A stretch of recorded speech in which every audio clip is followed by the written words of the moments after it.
എന്നെ അവിടെ ഇയാളുടെ കാലിൻ്റെ അടിയിൽ ഇങ്ങനെ പിടിച്ച് കെട്ടിയിട്ടിട്ട് വേണോ അള്ളാഹുവിനോട് അമർന്നിരിക്കാൻ?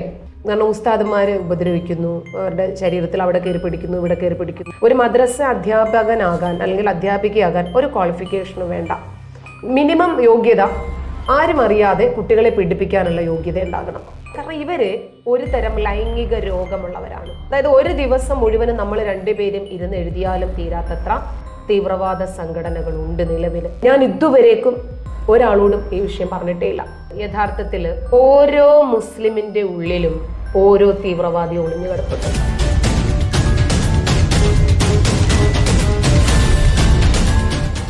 തീവ്ര മതവിരുദ്ധ നിലപാടുകളിലൂടെ കേരളീയ സമൂഹത്തിൽ ഒരു വിവാദ നായികയായി തീർന്ന ശ്രീമതി ജാമിദ ടീച്ചർ പ്രേക്ഷകരോട് തൻ്റെ ജീവിതം പങ്കുവയ്ക്കുന്നു.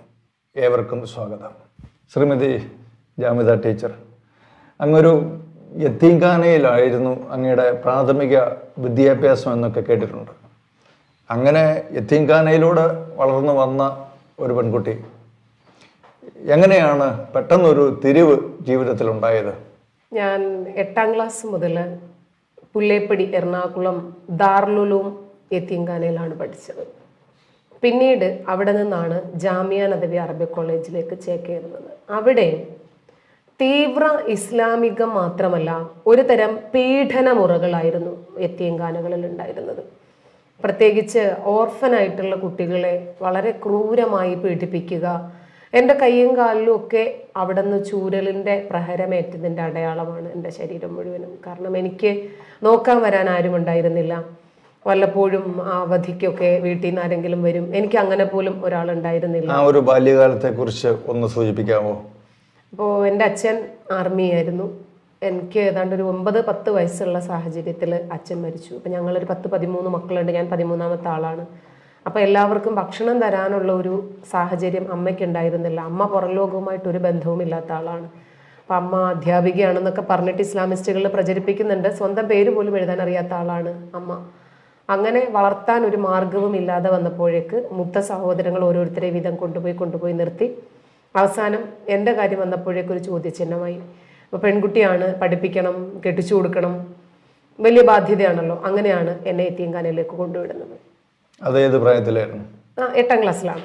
ഏത് ക്ലാസ് വരെ അവിടെ പഠിച്ചു? ഞാൻ മൊത്തം ഫിനിഷ് ചെയ്തു. 8, 9, പിന്നെ 10ാം ക്ലാസ് ആയപ്പോഴേക്ക് 10ാം ക്ലാസ് കഴിഞ്ഞിട്ടാണ് ജാമിയ നദവി അറബിക് കോളേജിലേക്ക് വരുന്നത്. അത് അവിടെ മതപഠനമായിരുന്നു? മതം മാത്രമാണ് പഠിപ്പിച്ചിരുന്നത്. ആ പഠനത്തിന്റെ പ്രത്യേകതകൾ എന്തൊക്കെയായിരുന്നു? എന്തായിരുന്നു അവിടെ നിങ്ങൾക്ക് ഒത്തിരി ഉപദ്രവങ്ങളൊക്കെ നേരിട്ടു എന്ന് ഇപ്പൊ പറഞ്ഞല്ലോ. അതായത് ഇപ്പം ആര് ചെയ്യുന്ന തെറ്റുകൾക്കും നമ്മളെ ആയിരിക്കും അവർ അടിക്കുന്നത്. കാരണം നമുക്ക് ചോദിക്കാൻ ആരുമില്ല, പറയാൻ ആരുമില്ല. ആ സമയത്ത് എനിക്കൊരു 13-14 വയസ്സുണ്ടാകും. അപ്പം തന്നെ എൻ്റെ മനസ്സിൽ രൂഢമൂലമായ ചില ചിത്രങ്ങളുണ്ട് മതത്തെക്കുറിച്ച്. ഇത് ഒന്നാമത് അള്ളാഹുവിൻ്റെ മതമാണ്. നമ്മൾ ഓരോ തവണയും അള്ളാഹു അക്ബർ, അള്ളാഹു വലിയവനാണ് എന്ന് പറയുന്നു. അള്ളാഹു സുബ്ഹാനല്ലാഹ്, അള്ളാഹു എത്രയോ പരിശുദ്ധനാണ്, കാരുണ്യവാനാണ്, കരുണാനിധിയാണ് എന്ന് പറയുന്നു. അപ്പോൾ ഈ അള്ളാഹുവിനെ വിശ്വസിക്കുകയും ഈ അള്ളാഹുവിനോട് വിളിച്ച് പ്രാർത്ഥിക്കുകയും അള്ളാഹുവിൻ്റെ പരലോകം പ്രതീക്ഷിക്കുകയും ചെയ്യുന്ന ആൾക്കാർക്ക് ഒരു അനാഥ കുഞ്ഞിനോട് ഇങ്ങനെയൊക്കെ പെരുമാറാൻ പറ്റുമോ എന്ന് ഞാൻ ചിന്തിച്ചിട്ടുണ്ട് ഒരുപാട്. അത് ടീച്ചർക്ക് മാത്രമല്ലല്ലോ, അവിടെയുള്ള ഇതുപോലെ മറ്റ് അനേകം കുട്ടികളുണ്ടല്ലോ. അപ്പം അവർക്കും ഇത് ബാധകമായിരുന്നില്ലേ? തീർച്ചയായിട്ടും ബാധകമായിരുന്നു. ആരുമില്ലാത്ത ഒരുപാട് കുട്ടികളുണ്ടായിരുന്നു.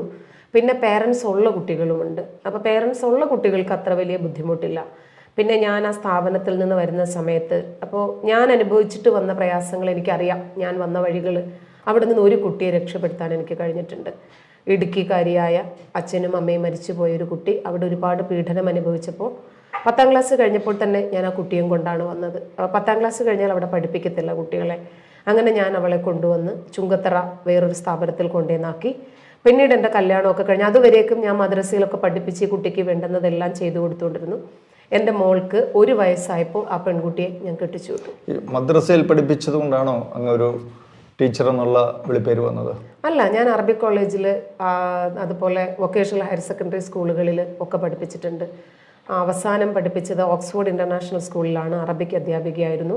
പിന്നീട് തിരുവനന്തപുരം ജില്ലയിലെ മണക്കാട് ലക്ഷ്മി പാർവതിഭായ് ഹയർ സെക്കൻഡറി സ്കൂളിലെ ഹയർ സെക്കൻഡറി വിഭാഗത്തിൻ്റെ അറബിക് അധ്യാപികയായിട്ടിരിക്കുമ്പോഴാണ് ഞാൻ അവിടെ നിന്ന് വിട്ടുവരുന്നത്. കുറേ ആൾക്കാർ അതെന്ന് പറഞ്ഞ് പ്രചരിപ്പിക്കുന്നുണ്ട്. അപ്പോൾ ഞാൻ ഏതാണ്ട് ഒരുപാട് സ്കൂളുകളിൽ വർക്ക് ചെയ്തിട്ടുണ്ട്. വലിയ തുറയിലുള്ള പൊന്നറ ശ്രീധർ മെമ്മോറിയൽ സ്കൂളിൽ വർക്ക് ചെയ്തിട്ടുണ്ട്. പിന്നെ കുര്യാത്തി LP UP സ്കൂളിൽ വർക്ക് ചെയ്തിട്ടുണ്ട്. അങ്ങനെ ഒരുപാട് സ്കൂളുകളിൽ ഡെയിലി വേജസിനും അതല്ലാതെ എംപ്ലോയ്മെൻറ്റിൽ നിന്ന് വിളിച്ചിട്ടും PT അധ്യാപികയായിട്ടും ഒക്കെ വർക്ക് ചെയ്തിട്ടുണ്ട്. പിന്നീട് ഈ തികച്ചും മതവിരുദ്ധമായ ഒരു നിലപാട് സ്വീകരിക്കാനുള്ള പ്രചോദനം എന്തായിരുന്നു? മതത്തിന് ഞാൻ വിരുദ്ധയൊന്നും ആയിരുന്നില്ല. നല്ല ഒരു റിജിഡായിട്ടുള്ളൊരു റിലീജിയസ് ഫാമിലിയിലാണ് ഞാൻ ജനിക്കുന്നത്. അപ്പോൾ അച്ഛൻ വലിയ വിശ്വാസിയൊന്നും ആയിരുന്നില്ലെങ്കിലും ഞങ്ങൾക്ക് അത്ര വലിയ ഫ്രീഡം ഒന്നും ഉണ്ടായിരുന്നില്ല. ഏത് മതത്തിൽ വിശ്വസിക്കാനും അങ്ങനെയൊന്നും ഉണ്ടായിരുന്നില്ല. അപ്പോൾ അടിച്ച് മദ്രസയിലേക്ക് വിടും.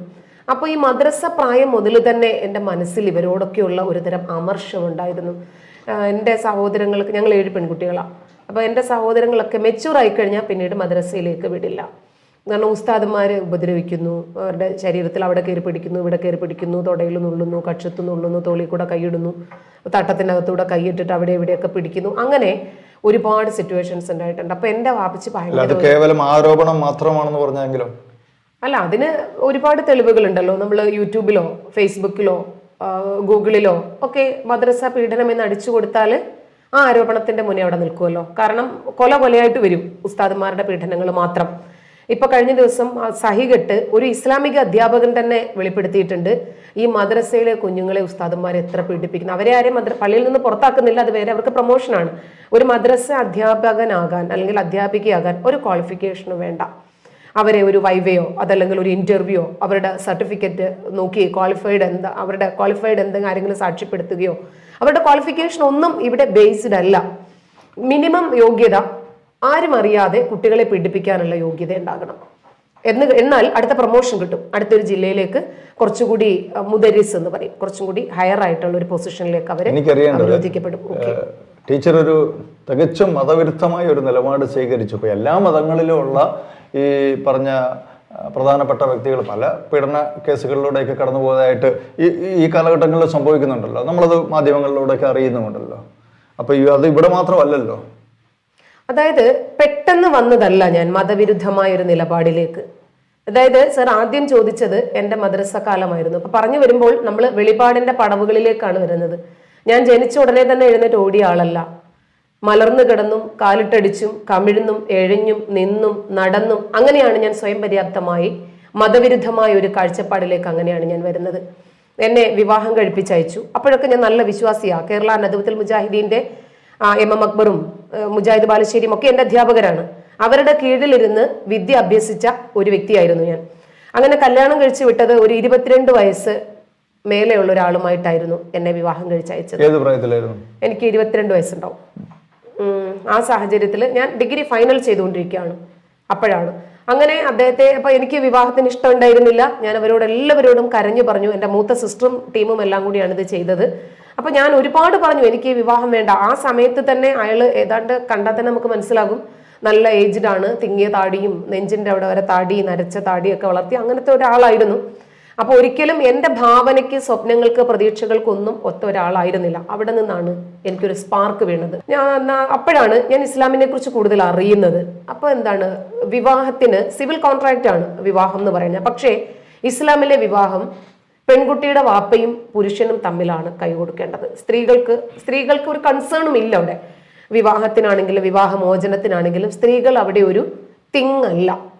ഇനി ലിവിങ് തിങ് ആവട്ടെ, നോൺ ലിവിങ് തിങ് അല്ല, അവരുടെ അപ്രോച്ച് ഇവിടെ വേണ്ട. അങ്ങനെയുള്ള നിലപാടാണ്. അപ്പോൾ നമുക്ക് ഇഷ്ടമില്ലെങ്കിലും സാരമില്ല, നമ്മൾ ഇവർ ഇപ്പോഴുള്ള ആധുനിക കുടുംബങ്ങളിലും അങ്ങനെ തന്നെയാണെന്നാണോ പറയുന്നത്? ഡെഫിനറ്റ്ലി. ചിലപ്പോൾ ഫ്രീ വിൽ എടുക്കുന്ന കുട്ടികളുണ്ടാകും, നമ്മുടെ ജാസ്മിൻ മൂസയെ പോലെയുള്ള ആൾക്കാരുണ്ടാകും, അവരെ മതത്തിൽ നിന്ന് ചവിട്ടി പുറത്താക്കും. ഇസ്ലാമിൽ ഫ്രീ വില്ലില്ല. അങ്ങനെ പിറ്റേ ദിവസം രാവിലെ എന്നെ വിവാഹം കഴിപ്പിച്ചയച്ചത് മുജാഹിദ് ബാലുശ്ശേരിയാണ്. അദ്ദേഹമായിരുന്നു എൻ്റെ വിവാഹത്തിന്റെ കുത്തുബയൊക്കെ നിർവഹിച്ചത്. പിറ്റേ ദിവസം രാവിലെ ഞാൻ സലഫി സെന്ററിലേക്ക് ചെല്ലുന്നു, എനിക്ക് ഡിവോഴ്സ് വേണം എന്ന് പറഞ്ഞപ്പോ, അയ്യോ ഇന്നലെ കല്യാണം കഴിഞ്ഞിട്ടേ ഉള്ളൂ, ഇന്ന് ഡിവോഴ്സ് നേടാൻ പറ്റില്ല. പിറ്റേ ദിവസം തന്നെ ചെന്നു. അതോ അന്ന് പോകാൻ പറ്റാത്തത്, അന്ന് വൈകുന്നേരമായിരുന്നു എൻ്റെ വിവാഹം. അപ്പൊ കയറി ചെന്നപ്പോ അവിടെ എല്ലാം മെന്റലി ഡിസോർഡർ ആയിട്ടുള്ള ആൾക്കാരാണ്. എൻ്റെ ഹസ്ബൻഡിന്റെ ഫാമിലി എല്ലാം. അമ്മ ലൈക്ക് എ ഫാൻറ്റിക്, ആ രൂപത്തിലുള്ള ആളായിരുന്നു. അപ്പോൾ എനിക്കങ്ങോട്ട് യോജിച്ച് പോകാൻ പറ്റാത്തൊരു സാഹചര്യമാണ്. വീട്ടുകാര് നമ്മളെ ഈ കഴുത്തിൽ കല്ല് കെട്ടി കടലിൽ താക്കുന്നതായിരുന്നു ഇതിനെക്കാട്ടിൽ നല്ലത് എന്ന് പലപ്പോഴും ഞാൻ അവരോട് പറഞ്ഞിട്ടുണ്ട്. പിന്നീട് അവരാരും തിരിഞ്ഞു നോക്കിയിട്ടില്ല.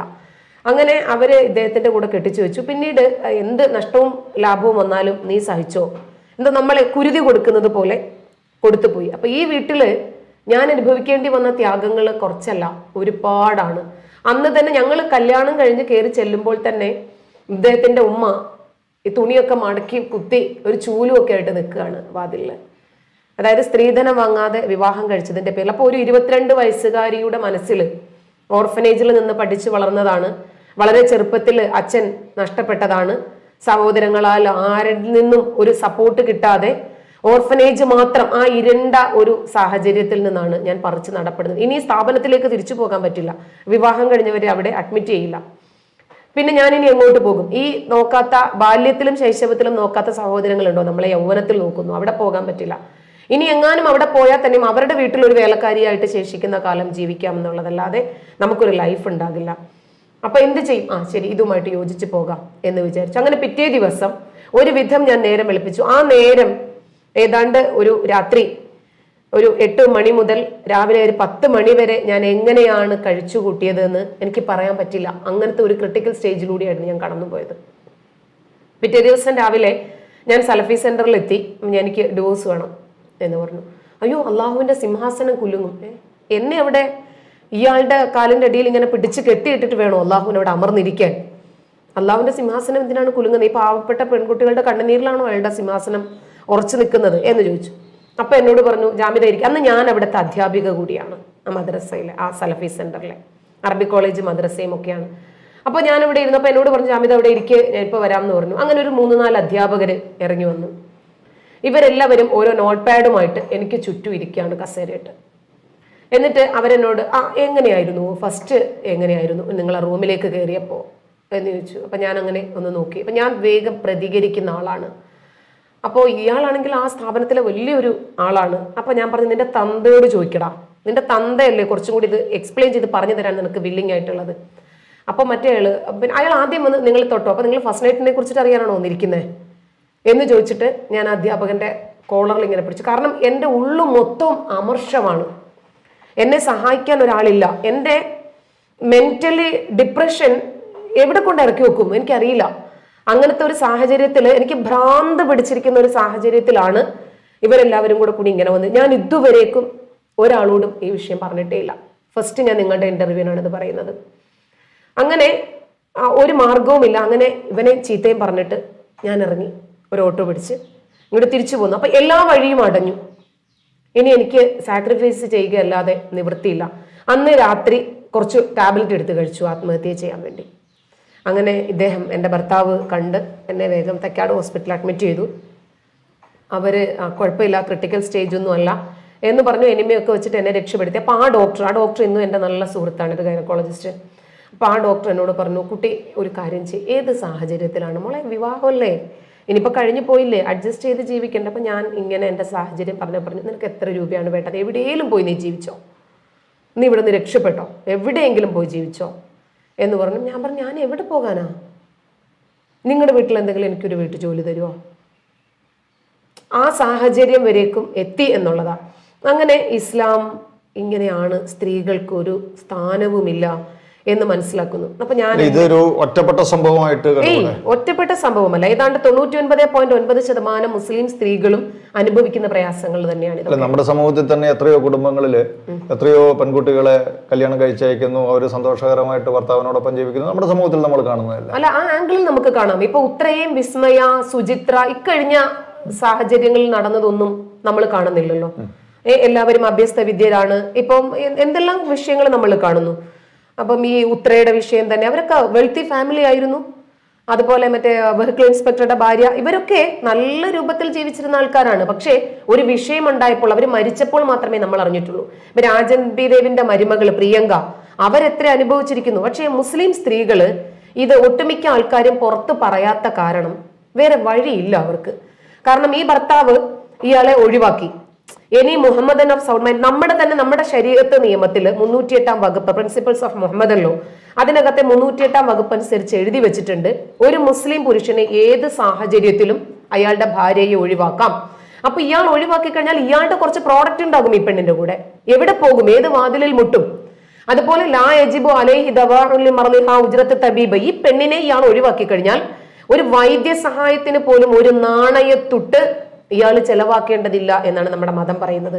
അപ്പൊ അങ്ങനെ വരുന്ന സാഹചര്യത്തിൽ പുരുഷനല്ലേ, അയാൾ ചെളി കാണുമ്പോൾ ചവിട്ടും, വെള്ളം കാണുമ്പോൾ കഴുകും.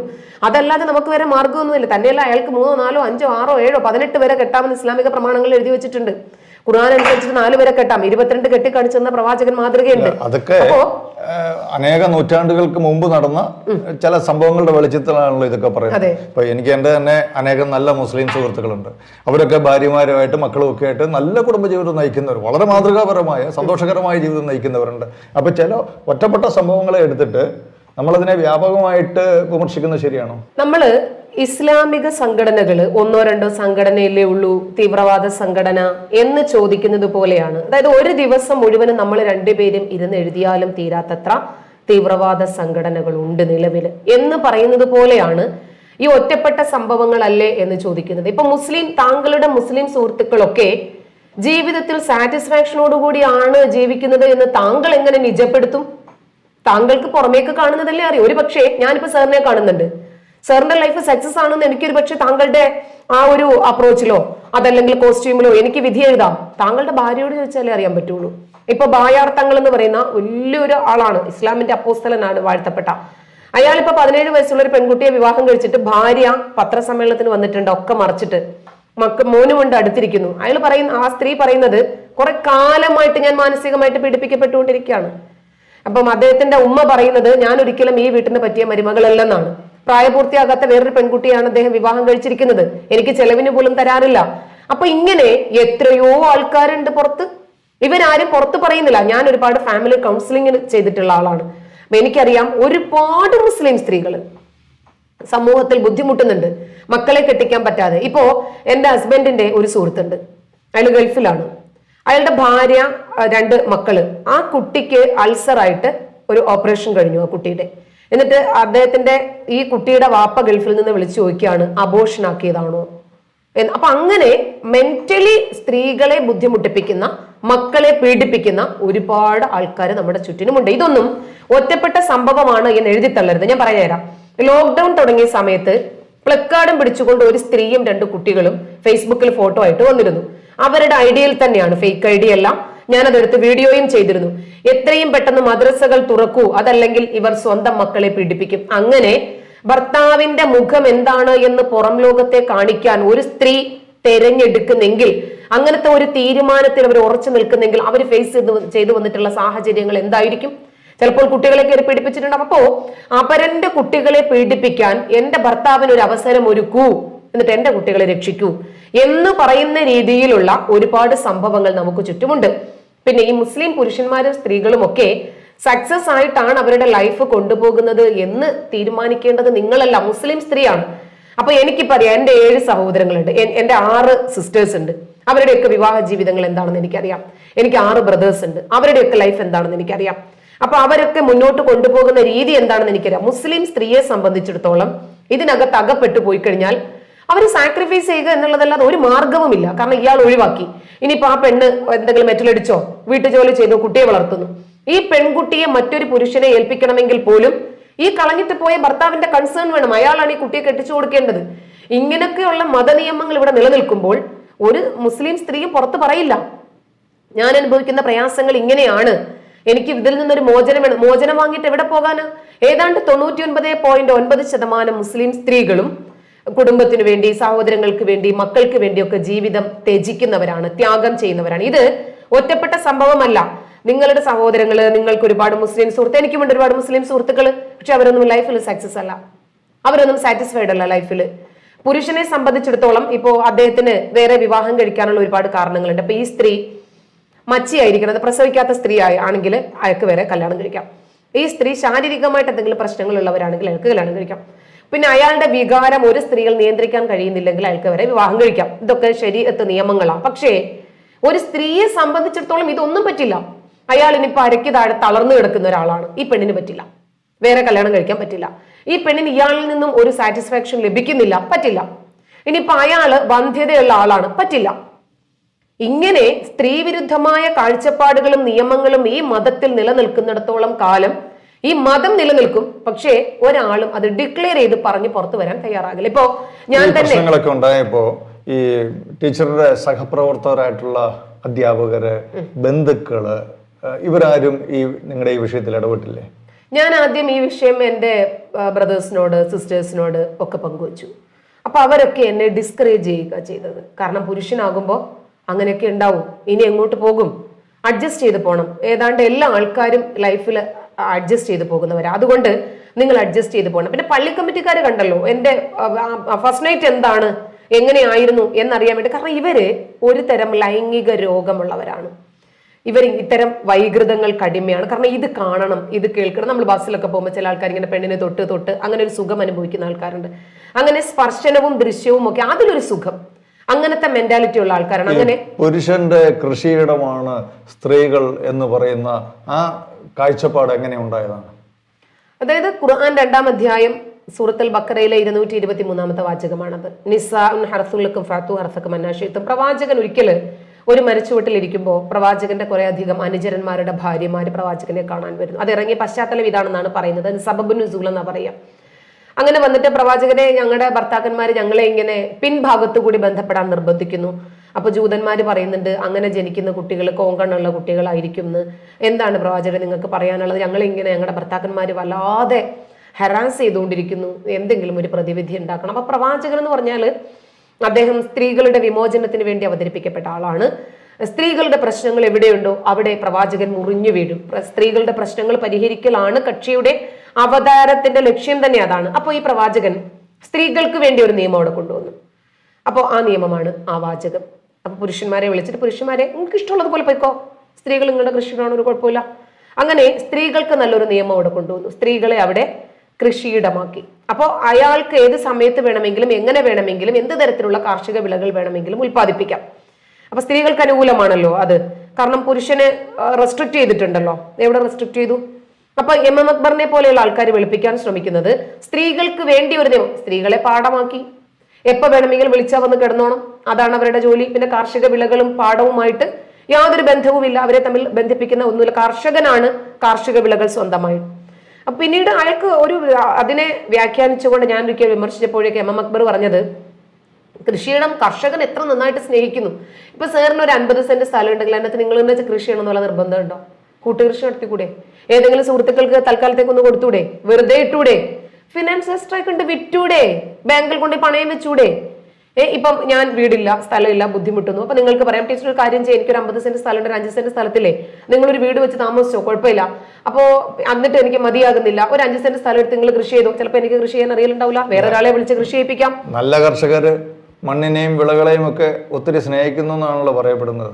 തീർച്ചയായിട്ടും നല്ല കർഷകൻ സ്നേഹിക്കും. ഇയാള് പ്രവാചകൻ നല്ലൊരു കർഷകൻ തന്നെയായിരുന്നു. അതുകൊണ്ട് പ്രവാചകന്റെ എല്ലാ കൃഷിഭൂമിയിലും പ്രവാചകൻ മാത്രമേ കൃഷി ചെയ്തിട്ടുള്ളൂ. തന്നെയുമല്ല വേറൊരാൾ കൃഷി ചെയ്യുന്നതിനെ പ്രവാചകൻ വിലക്കുകയും ചെയ്തിട്ടുണ്ട്. ഞാൻ മരിച്ചു കഴിഞ്ഞാൽ എന്റെ ഭാര്യമാരെ ഒരാളെ വിവാഹം കഴിക്കരുത് എന്ന് പറഞ്ഞിട്ടുണ്ട്. പ്രവാചകനെ സംബന്ധിച്ചിടത്തോളം അത് ഓക്കെയാണ്. കാരണം പ്രവാചകന്റെ കൃഷിഭൂമി ഇനിയിപ്പോ തരിശുഭൂമി ആയാലും പ്രവാചകൻ മരിക്കുന്ന സമയത്ത് ആയിഷയ്ക്ക് 16 വയസ്സേ ഉള്ളൂ. ആ കൃഷിഭൂമി ഏതാണ്ട് 48 വർഷത്തോളം അവിടെ കിടന്ന് നരകിച്ചു പോയി, തരിശു ഭൂമിയായി നശിപ്പിക്കപ്പെട്ടു. ഒരു കുഴപ്പമില്ല, കാരണം ആ കൃഷിഭൂമി ഇയാൾക്ക് മാത്രം സ്വന്തമാണ്. നബിയുടെ കാര്യത്തിൽ അത് ഓക്കെയാണ്. പക്ഷേ സാധാരണ ഒന്ന് ചിന്തിക്കുന്ന ഒരു സ്ത്രീയും അംഗീകരിക്കില്ല ഞാൻ കൃഷിയിടാണോ എന്ന് പറയാം. തന്നെയുമല്ല 5 കാര്യങ്ങൾക്ക് പെണ്ണിനെ അടിക്കാം.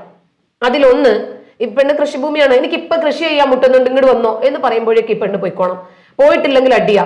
ഇനി കൃഷി ചെയ്ത് കഴിഞ്ഞാൽ ഉടനെ ഈ പെണ്ണ് കുളിച്ചോണം. ഇയാൾക്ക് കുളിയെന്ന് അറിയൊന്നും വേണ്ട, കാരണം പ്രവാചകൻ 11 ഭാര്യമാരുമായി വീഴ്ച നടത്തിയിട്ട് ഒരു കുളിയെ കുളിച്ചിട്ടുള്ളൂ. അപ്പൊ ഇയാളുടെ കുളിയെ സംബന്ധിച്ചിടത്തോളം വിഷയമേ അല്ല, കാരണം മൊത്തത്തിൽ ബാക്ടീരിയയാണ്, കുഴപ്പമില്ല, എവിടെ വേണമെങ്കിലും പോകാം. പക്ഷെ ഈ പെണ്ണിനെ സംബന്ധിച്ചിടത്തോളം അങ്ങനെയല്ല. ഈ പെണ്ണിനെ അടിച്ച് കിടത്തുക, അടിച്ച് കിടത്തി നിർബന്ധിച്ച് ബലാത്സംഗം ചെയ്യുക, പിന്നെ കുളിച്ചിട്ടില്ലെങ്കിൽ അടിക്കുക. അപ്പൊ അങ്ങനെയൊക്കെ പറയുന്ന ഒരു മതത്തിന്റെ സംഹിതയ്ക്ക് തീർച്ചയായിട്ടും പെണ്ണിനെ കൃഷിഭൂമിയോട് ഉപമിക്കുമ്പോൾ അതൊരു ക്വാളിറ്റി ആയിട്ട് തോന്നിയേക്കാം. എന്നെ സംബന്ധിച്ചിടത്തോളം അതല്ല. അപ്പോ ഈ ഭൂമിയിലെ സ്ത്രീകളുടെ ജീവിതത്തിൽ ഇത് കൃഷിയിടമാണെങ്കിൽ സ്വർഗത്തിൽ എങ്ങനെയായിരിക്കും എന്നുള്ളതാണ് കാഴ്ചപ്പാട്. അല്ല, സ്വർഗത്തിൽ നമ്മളൊന്നും ഇല്ല. ഞാൻ ഈ മതമൊക്കെ ഉപേക്ഷിക്കാൻ തന്നെ കാരണം അതാ. കാരണം മതത്തിലുള്ളവർക്ക് അല്ല, ഞാൻ മതത്തിലുള്ള ആൾക്കാരൊക്കെ മതം വിട്ടുകൊണ്ടിരിക്കുന്നത് അതുകൊണ്ടാണ്. ഞാൻ വിചാരിച്ചത്, ഇവിടെ ഇങ്ങനെ ഒരാളെ കൊണ്ട് കെട്ടിച്ചു, ഇവിടെയും സെക്സും ഒന്നുമില്ല, ഇനിയിപ്പം ചത്തൊടുങ്ങി അങ്ങ് പോയാൽ അവിടെയെങ്കിലും ഒന്നോ രണ്ടോ എണ്ണത്തിന് അവർക്ക് 72 കിട്ടുമ്പോൾ നമുക്ക് ഒന്നോ രണ്ടോ ഒരു അരമുറിയെങ്കിലും കിട്ടിയെങ്കിൽ മതിയെന്ന് വിചാരിച്ചപ്പോൾ അവിടെയില്ല.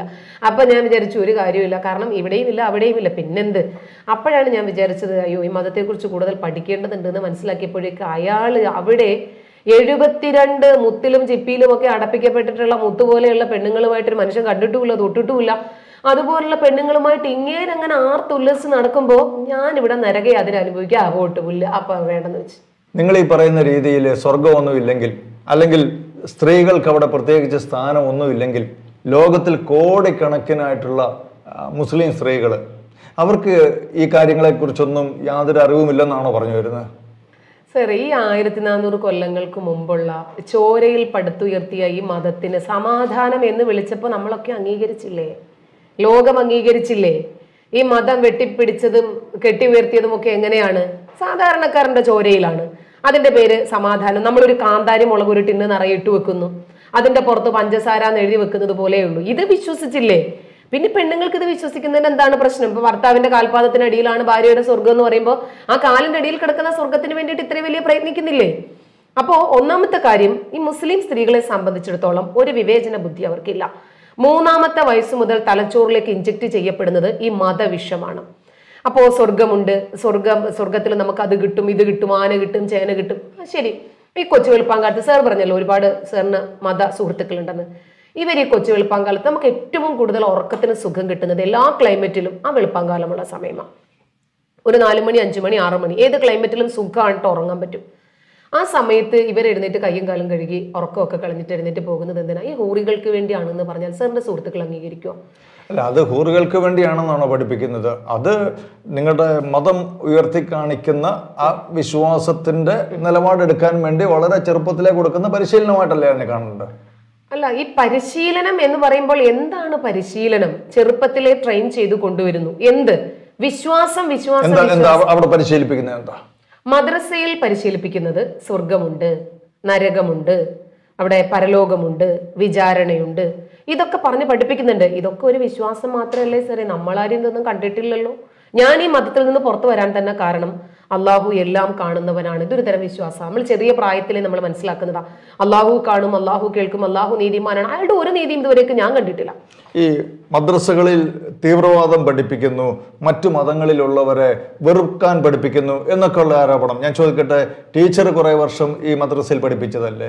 ആ കാലഘട്ടത്തിൽ നിങ്ങൾ അവിടെ ഇങ്ങനെയുള്ള കാര്യങ്ങളൊക്കെ പഠിപ്പിച്ചു? കിതാബിൽ എഴുതി വെച്ച കാര്യങ്ങൾ പഠിപ്പിക്കാൻ പ്രോട്ടോകോൾ അനുസരിച്ച് ഞാൻ ബാധ്യതപ്പെട്ട ആളാണ്.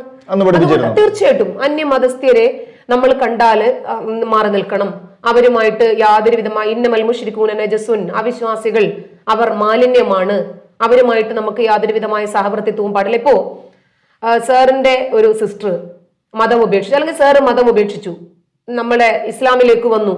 സാറിന്റെ മാതാപിതാക്കൾ ഇന്നലെ വരെ പേരന്റ് ആയിട്ട് കണ്ട മാതാപിതാക്കളെ അവർ ഇന്നു മുതൽ പേരൻസ് അല്ല, അവരുടെ ഒരു ഗൈഡൻസും നമ്മൾ അംഗീകരിക്കേണ്ട എന്നാണ് നമ്മുടെ മതഗ്രന്ഥം പറയുന്നത്.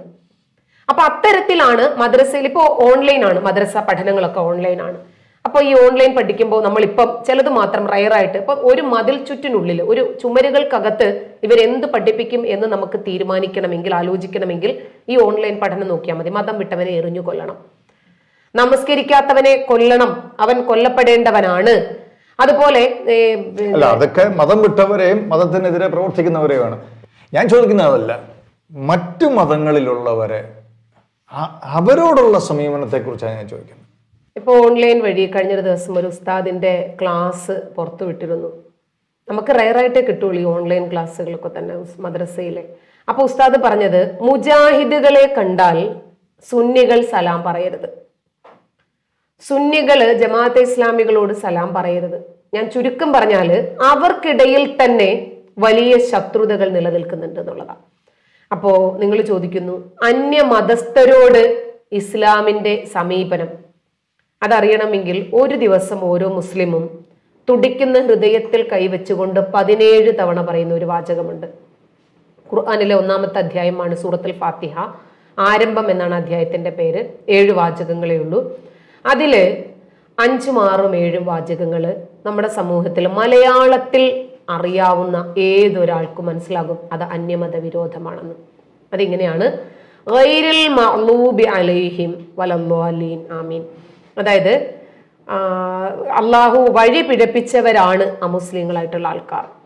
അവരോട് അള്ളാഹു അങ്ങേയറ്റം കോപിച്ചിരിക്കുകയാണ്. അപ്പൊ അള്ളാഹു കോപിക്കുകയും വഴി പിഴപ്പിക്കുകയും ചെയ്യുന്നവരുടെ വിഭാഗത്തിൽ അള്ളാഹുവേ നീ ഞങ്ങളെ ഉൾപ്പെടുത്തരുതേ. അപ്പൊ ഇങ്ങനെ പഠിക്കുന്ന മദ്രസയിൽ ഏതാണ്ട് 3-ാം ക്ലാസ് മുതൽ കുട്ടികൾ പഠിച്ചു തുടങ്ങുന്നു.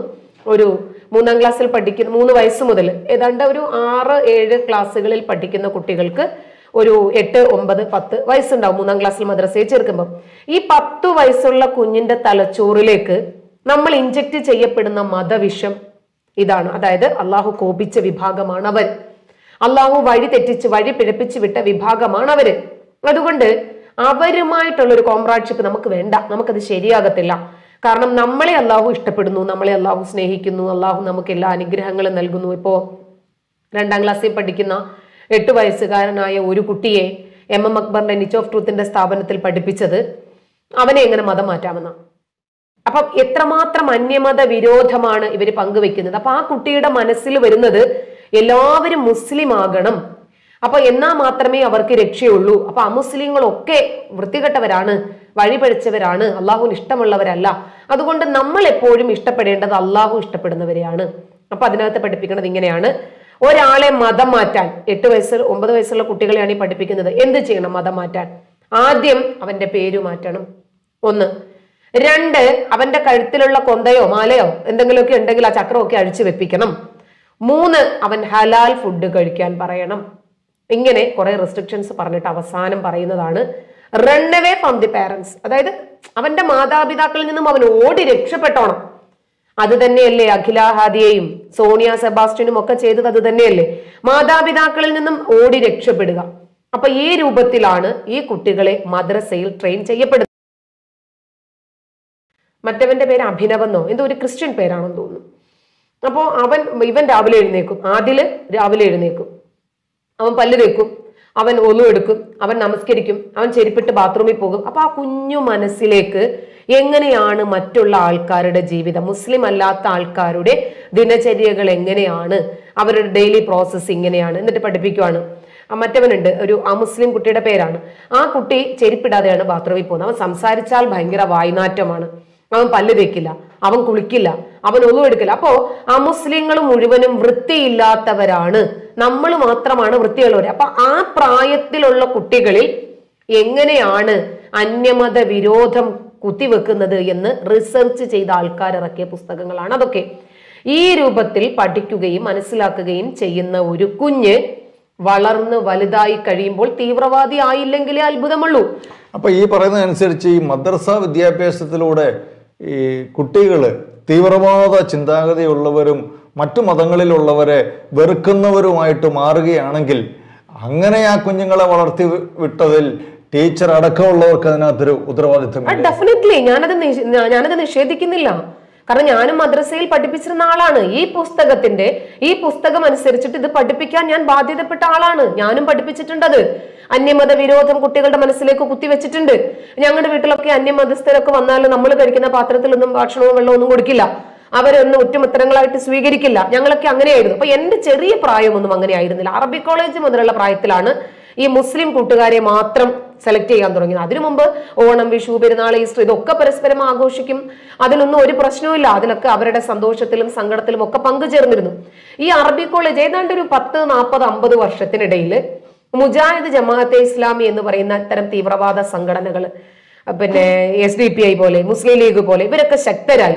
ഇവരാണ് ഈ സമൂഹത്തില് ഇത്തരം മതവിഷവും വർഗീയ വിഷവും വ്യാപിപ്പിച്ചത്. ടീച്ചർ, നമ്മുടെ ഈ കേരളീയ സമൂഹത്തില് ഇവിടെ ഹിന്ദുവും ക്രിസ്ത്യാനിയും മുസ്ലിമും എല്ലാം ഒരുമിച്ച് സന്തോഷത്തോടെ സമാധാനത്തോടെ ജീവിച്ചു വന്നിരുന്ന ഒരു കഴിഞ്ഞ കാലഘട്ടം ഉണ്ടായിരുന്നു നമ്മുടെയൊക്കെ മുമ്പിൽ.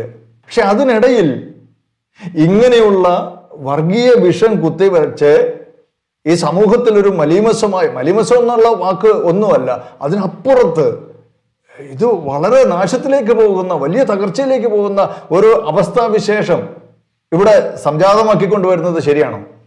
സാറിന്റെ നിഷ്കളങ്കമായ ചിന്താഗതിയും അതൊക്കെയാണ് സാറിനെ കൊണ്ട് ഇത് പറയിപ്പിക്കുന്നത്. യഥാർത്ഥത്തിൽ ഓരോ മുസ്ലിമിന്റെ ഉള്ളിലും ഓരോ തീവ്രവാദി ഒളിഞ്ഞു കിടപ്പുണ്ട്.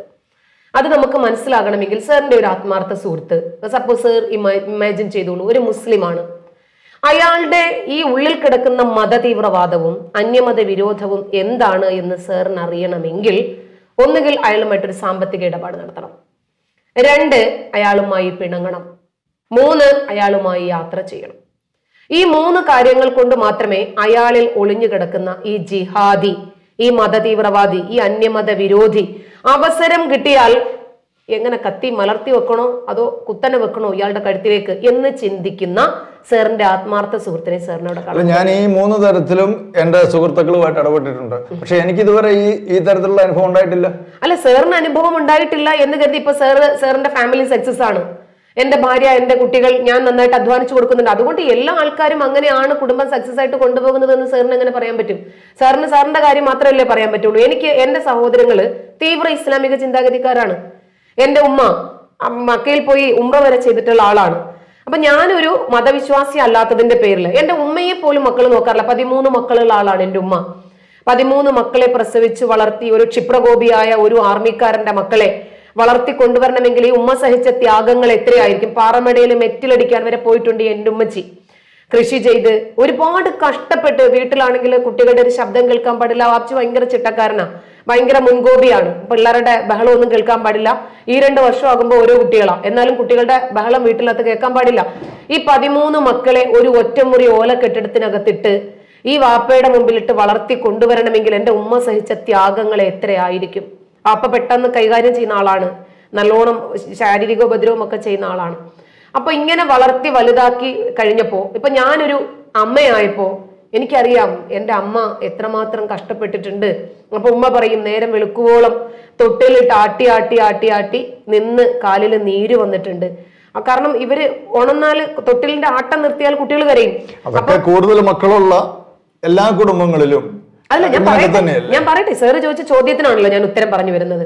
അപ്പൊ ആ ഒരു സാഹചര്യത്തില് വളർത്തി വലുതാക്കി കൊണ്ടുവന്നു. അവരൊക്കെ ഓരോ കുടുംബത്തിലായി, പ്രായമായി, പക്വതയായി, അവര് അമ്മയായി, വല്യമ്മയായി. ആ സാഹചര്യത്തിൽ പോലും എൻ്റെ അമ്മ എന്താണ് എന്ന് എനിക്ക് മനസ്സിലാക്കാൻ സാധിക്കാത്തത്, അത്തരം ഒരു വികാരം എൻ്റെ മനസ്സിനെ സ്വാധീനിക്കാത്തത് എൻ്റെ മനസ്സിൽ മതം നിറഞ്ഞിരിക്കുന്നത് കൊണ്ടാണ്. മതം വിട്ട മകളാണ് ഉമ്മയെ സംരക്ഷിക്കുന്നത് എന്നുള്ളത് കൊണ്ട് ആ ഉമ്മയോട് പോലും ഒരു അനുഭാവം പ്രകടിപ്പിക്കാൻ പാടില്ല. ഈ മതമാണ് ഇവരെ കൺട്രോൾ ചെയ്തുകൊണ്ടിരിക്കുന്നത്. അപ്പൊ സാറ് പറയുന്നു സാറിന് ആത്മാർത്ഥമായിട്ടുള്ള സുഹൃത്തുക്കളുണ്ട്, അവരങ്ങനെയാണെന്ന്.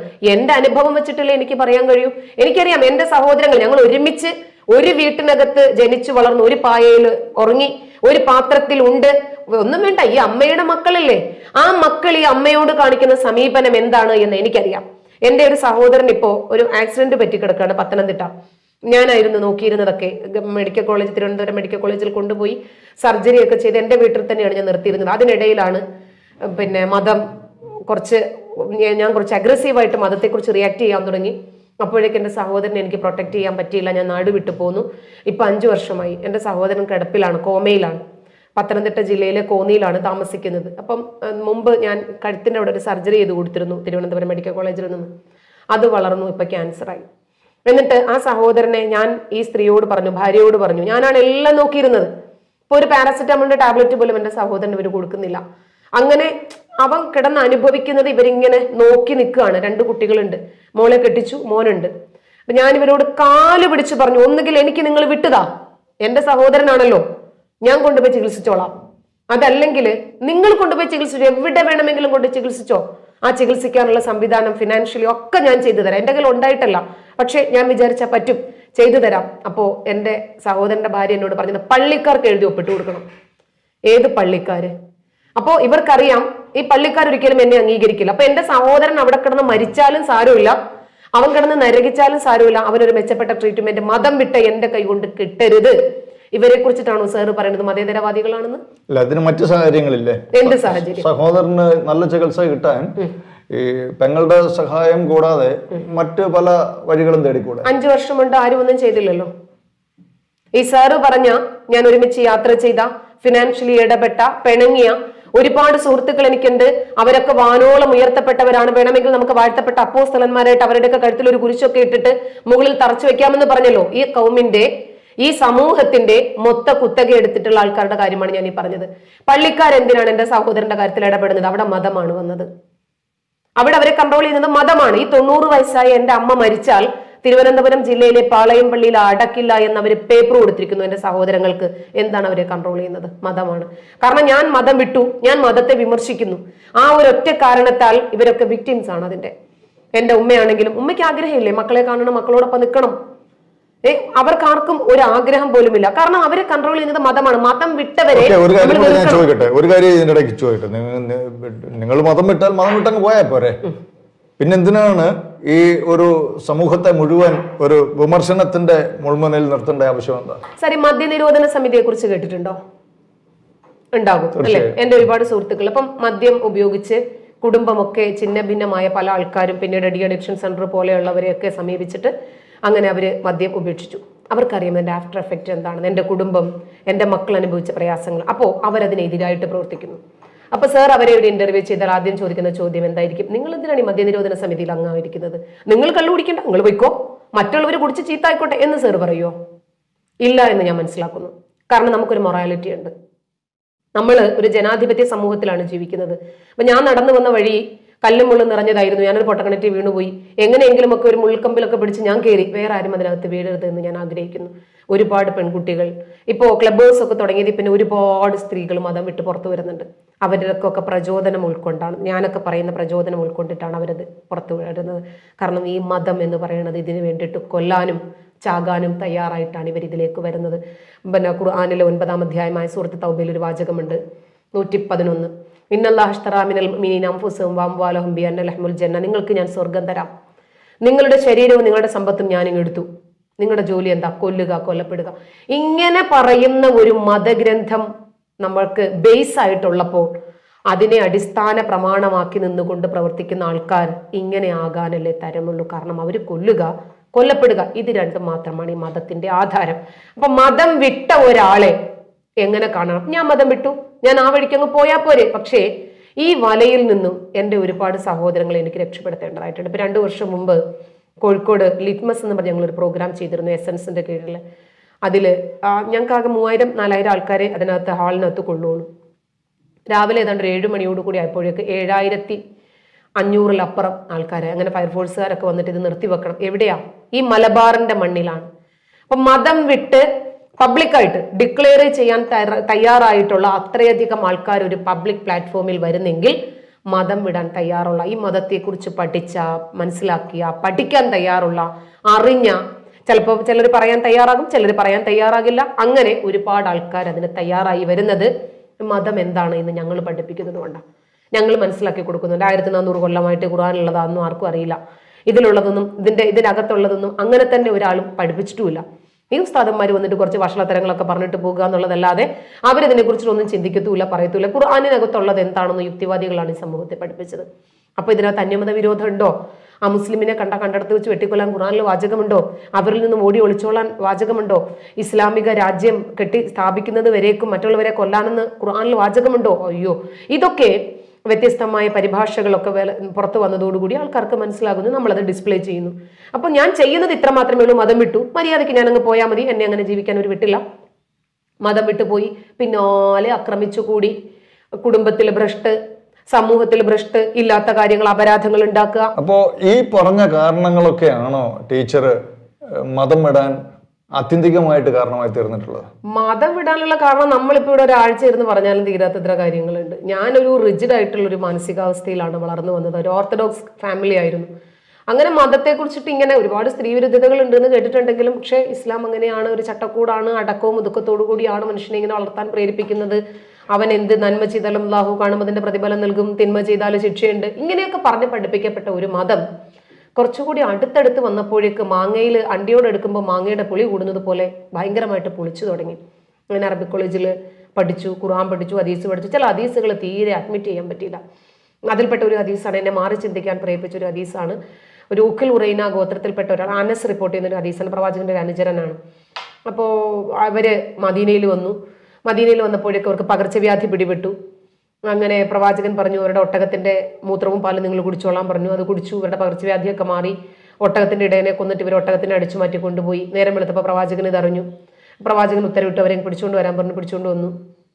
അപ്പൊ അവര് ചിലപ്പോൾ പകർച്ചവ്യാധി മാറിയത് കൊണ്ട് ഇതിനെ കൊണ്ടുപോയിട്ട് അവർക്ക് ഗുണപ്പെടാൻ വേണ്ടിയിട്ട് ചെയ്തതായിരിക്കും. പക്ഷേ ഈ സമാധാനത്തിന്റെ തിരുദൂതൻ ചെയ്തത് ഇവരുടെ 2 കൈയും വെട്ടാൻ പറഞ്ഞു. അപ്പൊ അനുജന്മാർ ഊരിപ്പിടിച്ച വാളുമായിട്ട് എപ്പോഴും പുറകെ ഉണ്ടാകുക. വെട്ടി 2 കാലും വെട്ടി. എന്നിട്ടും ഇദ്ദേഹത്തിന്റെ പക, 2 കൈയും ഛേദിക്കപ്പെട്ട ഒരു മനുഷ്യനെ കാണുമ്പോൾ നമ്മൾ നമ്മുടെ കുട്ടികളെ അടിക്കാറുണ്ട്. ഒരടി കൊടുക്കുമ്പോൾ തന്നെ നമുക്കറിയാം ഇവർ തിരിച്ചടിക്കില്ല.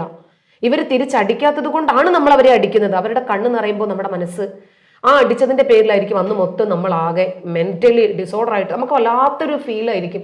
എൻ്റെ കുഞ്ഞിനെ ഞാൻ അടിച്ചില്ല. പിന്നീട് എന്ത് വാങ്ങിച്ചു കൊടുത്താലാണ് അവനെ സന്തോഷം. പിന്നെ ഒരു 3 ദിവസമെങ്കിലും നമ്മുടെ മനസ്സിലാ അവനെ അടിച്ചതിന്റെ പേരിൽ, ചീത്ത പറഞ്ഞതിന്റെ പേരിൽ ആ ഒരു വിഷമം നമുക്ക് നിലനിൽക്കും. അപ്പോൾ 2 കൈയും വെട്ടി. അപ്പൊ ചോര ഒലിപ്പിച്ച് കിടക്കുന്ന ഒരു മനുഷ്യൻ സഹജീവിയാണ്. എൻ്റെ കൈയും വെട്ടുമ്പോൾ എനിക്ക് ഇതേ ഫീല് തന്നെ ഉണ്ടാകുന്നതാണെന്ന് പ്രവാചകൻ അറിയുന്നില്ല. 2 കാലും വെട്ടിയേക്ക്. 2 കാലും വെട്ടി. ഇനി വെറും ഒരു മാംസകഷ്ണം മാത്രമായിട്ട് അയാൾ മാറി. എന്നിട്ട് പ്രവാചകന് കലി അടങ്ങുന്നില്ല. മാനവരിൽ മഹോന്നതനാണ്. ലക്കത് കാനലക്കം ഫി റസൂലില്ലാഹി ഉസ്വത്തുൻ ഹസന. ഈ പ്രവാചകന് നിങ്ങൾക്ക് ഉത്തമമായ മാതൃകയുണ്ട് എന്നാണ് ഖുർആൻ പഠിപ്പിക്കുന്നത്. ഈ പ്രവാചകൻ പറഞ്ഞു അയാളുടെ 2 കണ്ണുകളും ചൂഴ്ന്നെടുത്തേക്ക്. അയ്യോ, ഇങ്ങനെയൊക്കെ ഒരു പ്രവാചകൻ ചെയ്യുമോ? എന്നിട്ടും പ്രവാചകൻ ആ മാംസ കഷ്ണത്തോടുള്ള കലി അടങ്ങുന്നില്ല. പ്രവാചകൻ പറയാണ് പൊരി വെയിലത്തിട്ടേക്ക്, വെള്ളം ചോദിച്ചാൽ കൊടുക്കണ്ട. അയ്യോ, ഇങ്ങനൊരു പ്രവാചകൻ പറയുമോ? നമ്മുടെ പ്രവാചകൻ, നമ്മുടെ മനസ്സിൽ ഇദ്ദേഹം വല്ലാത്തൊരു ഒരു ബിംബമാണ്. ഇതിങ്ങനെ ക്രമേണ വീണ് പൊട്ടാൻ തുടങ്ങുന്നു എന്ന് എനിക്ക് തോന്നി. അങ്ങനെ ഞാൻ ഹദീസുകൾ കൂടുതൽ പഠിക്കാൻ തുടങ്ങി. അങ്ങനെ ഈ ഹദീസുകൾ പഠിക്കാൻ തുടങ്ങി. അപ്പൊ 6 ഹദീസ് ഗ്രന്ഥങ്ങൾ എടുത്തു. അപ്പൊ ഈ 6 ഹദീസ് ഗ്രന്ഥങ്ങൾ നോക്കുമ്പോൾ ഈ ഗ്രന്ഥങ്ങളൊന്നും പ്രവാചകൻ കണ്ടിട്ടില്ല. ഇപ്പോൾ സാറിനെ കുറിച്ചിട്ട് ഒരു കാര്യം പറയുമ്പോൾ അതിന്റെ താഴെ സാറിന്റെ പേരുണ്ടാവും, ഞാൻ പറയുമ്പോൾ എൻ്റെ പേരുണ്ടാവും. പക്ഷെ നബി പറഞ്ഞ എല്ലാ കാര്യങ്ങളുടെയും താഴെയുള്ളത് വേറെ ഏതൊക്കെയോ ആൾക്കാരുടെ പേരുകളാണ്. അപ്പൊ ഈ വ്യക്തികൾ നബിയെ കുറിച്ച് എഴുതിയ ഗ്രന്ഥങ്ങളുടെ ഓതർ, ഇപ്പൊ ഈ ഓതേഴ്സ് ഒക്കെ നബിയെ കണ്ടിട്ടുണ്ടോ? ഇല്ല. നബി മരിച്ച് 200 വർഷങ്ങൾക്ക് ശേഷമാണ് ഇവരൊക്കെ ജനിക്കുന്നത് തന്നെ. ഇവര് പരസ്പരം കണ്ടിട്ടില്ല. നബി പറഞ്ഞു എന്നുള്ളതിന്റെ തെളിവ് എന്താണ്? കേട്ടുകേൾവി മാത്രം. ഇതൊക്കെ യാഥാർത്ഥ്യമാണോ? അങ്ങനെ ഹദീസുകളെ കുറിച്ച് കൂടുതൽ അറിയുകയും മനസ്സിലാക്കുകയും ചെയ്തപ്പോൾ 6 ഹദീസ് ഗ്രന്ഥങ്ങളാണ് ഇസ്ലാമിലുള്ളത്. ഈ 6 എണ്ണവും ഏറ്റവും ശരിയായത് എന്ന പേരിലാണ് അറിയപ്പെടുന്നത്. സിഹാഹു സിത്ത, ശരിയായ 6 എണ്ണം എന്നാണ് അറിയപ്പെടുന്നത്. ഇതാണ് ഖുർആനിനെ വ്യാഖ്യാനിക്കുന്നത്. അപ്പോൾ ഇത് പ്രവാചകൻ കണ്ടിട്ടില്ല. അങ്ങനെ ഹദീസുകളെ കുറിച്ച് കൂടുതൽ പഠിക്കുകയും മനസ്സിലാക്കുകയും ചെയ്തു. അങ്ങനെ ഹദീസ് വേണ്ട, ഇസ്ലാമിന്റെ പ്രമാണം ഖുർആൻ മാത്രമാണ് എന്ന് മനസ്സിലാക്കി. അങ്ങനെ നോക്കിയപ്പം അങ്ങനെ ഒരു സംഘടന നിലവിലുണ്ട്, ചേകനൂർ മൗലവിയുടെ സംഘടന. അപ്പോൾ അവര് എന്നെ വന്ന്, ഡോക്ടർ ജലീൽ പുറ്റേക്കാട് എന്നെ വന്ന് വിളിച്ചു. അവരുടെ സംഘടനയുടെ സംസ്ഥാന ജനറൽ സെക്രട്ടറി ആക്കി 2-3 വർഷം അവിടെ നിന്നു. അപ്പോഴാണ് ഖുർആനിലേക്ക് തിരിയുന്നത്.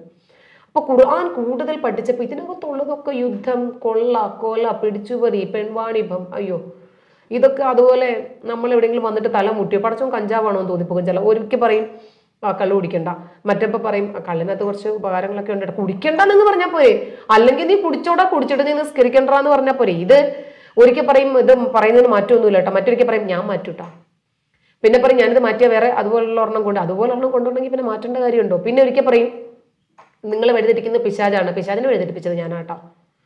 കാരണം പിശാച് തന്നെ അള്ളാഹുവിനോട് പറയുന്നുണ്ട് പടച്ചോനെ നീയാണ് എന്നെ വഴിതെറ്റിച്ചത്. ശരി, അള്ളാഹു എന്നെ ക്രോസ് ചെയ്യുന്നില്ല.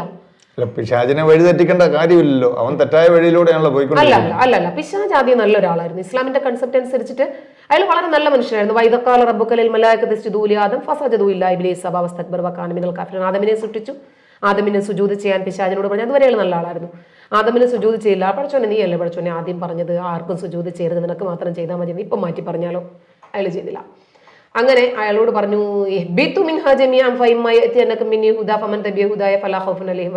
പോടാപ്പുറത്ത്, നിന്നെ ഞാൻ ശപിച്ചിട്ടുണ്ട്, അങ്ങനെയൊക്കെ പറഞ്ഞിട്ട് അയാളെ പുറത്തു വിട്ടു. അങ്ങനെ അയാൾ പുറത്തുപോയി. അയാൾ പുറത്ത് പോയി കഴിഞ്ഞു. അങ്ങനെയാണ് അയാൾ ശപിക്കപ്പെട്ടവനായി മാറുന്നത്. അപ്പൊ അയാൾ പറഞ്ഞു ഞാൻ ഒറ്റയ്ക്ക് നരകത്തിലേക്ക് പോകില്ല കേട്ടാ, നിങ്ങളുടെ കുറെ ആൾക്കാരെ കൊണ്ടേക്കോ, കുഴപ്പമൊന്നുമില്ല. എന്നിട്ട് അള്ളാഹു പറയും വഴി പഠിപ്പിക്കുന്നത് പിശാചാണ് എന്ന് അള്ളാഹു വഴി പഠിപ്പിക്കുന്നതായിട്ട് ഖുർആനിലുണ്ട്.